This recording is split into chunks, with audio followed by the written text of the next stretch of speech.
નમસ્કાર. Weather analysis સાથે હું છું વેધર ઓફ ઇન્ડિયા. ભારતીય હવામાન વિભાગ આઈએમડી દ્વારા આગામી 7 દિવસની હવામાનને લઈને મહત્વપૂર્ણ આગાહી કરવામાં આવી છે. હવામાન વિભાગના જણાવ્યા પ્રમાણે આગામી 2 દિવસ દરમિયાન ઉત્તર પૂર્વ ભારત અને તેની આસપાસના પૂર્વ ભારતના વિસ્તારોમાં ભારેથી અતિ ભારે વરસાદ પડી શકે છે. ખાસ કરીને કેટલાક વિસ્તારોમાં અત્યંત ભારે વરસાદની સ્થિતિ સર્જાઈ શકે છે. આજે સબ હિમાલય, પશ્ચિમ બંગાળ અને સિક્કિમમાં અત્યંત ભારે વરસાદ પડી શકે છે. આ ઉપરાંત આસામ અને મેઘાલયમાં પણ આજે તથા આવતીકાલે અત્યંત ભારે વરસાદ પડી શકે છે, જેના કારણે કેટલાક વિસ્તારોમાં પાણી ભરાવા, નદી નાળા તથા જળસ્તરમાં વધારો અને સ્થાનિક સ્તરે મુશ્કેલી ઊભી થવાની શક્યતા છે.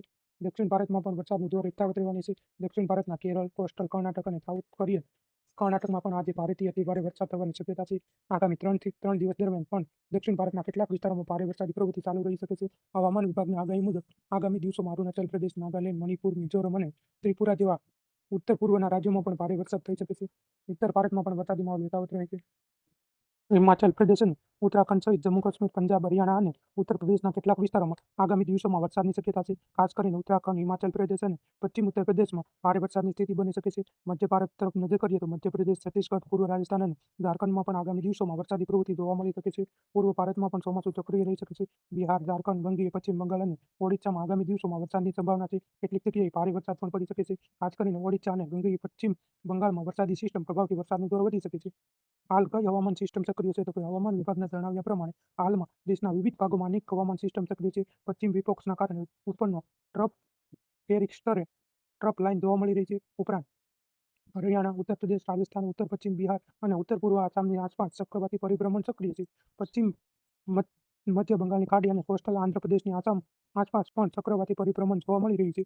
આ સિસ્ટમના કારણે દેશના વિવિધ વિસ્તારોમાં વરસાદી પ્રવૃત્તિ મજબૂત જોવા મળી શકે છે. આગામી 7 દિવસ સુધી સ્થિતિ કેવી રહી છે? આઈએમડીની આગાહી પ્રમાણે પ્રથમ 2 દિવસ ઉત્તર પૂર્વ ભારતમાં વરસાદનું જોર વધુ રહેવાની શક્યતા છે. ત્યારબાદ મધ્ય ભારત, ઉત્તર ભારત અને પૂર્વ ભારતના કેટલાક વિસ્તારોમાં વરસાદી પ્રવૃત્તિ જોવા મળી શકે છે. હિમાલયના રાજ્યોમાં પણ ભારે વરસાદની સંભાવના યથાવત રહેશે. ગુજરાતની વાત કરીએ તો આગામી આગાહીમાં ગુજરાત માટે મોટા પાયે અતિ ભારે વરસાદની ચેતવણી દર્શાવવામાં આવી નથી. જોકે ચોમાસાની સિસ્ટમમાં થતા ફેરફાર અને આસપાસની હવામાન પરિસ્થિતિને કારણે ગુજરાતના કેટલાક સ્થાનિક સ્તરે વરસાદ થઈ શકે છે. મહત્વપૂર્ણ સૂચના: ભારે વરસાદની શક્યતા ધરાવતા વિસ્તારોમાં લોકોને નદી નાળા, નીચાણવાળા વિસ્તારો અને પાણી ભરાતા રસ્તાઓથી સાવચેત રહેવાની સલાહ છે. હવામાન વિભાગની નવીનતમ ચેતવણીને હંમેશા પ્રાથમિકતા આપો. આગામી 7 દિવસ કયા રાજ્યમાં કેટલો વરસાદ પડશે? કયા વિસ્તારોમાં અતિભારે વરસાદનું જોખમ છે? ગુજરાતમાં ચોમાસાની સ્થિતિ શું રહી છે? સંપૂર્ણ માહિતી માટે ન્યૂઝ સ્ટ્રગલ ઇન પર લેખ જરૂર વાંચો અને આ પોસ્ટ તમારા મિત્રો સાથે શેર કરો.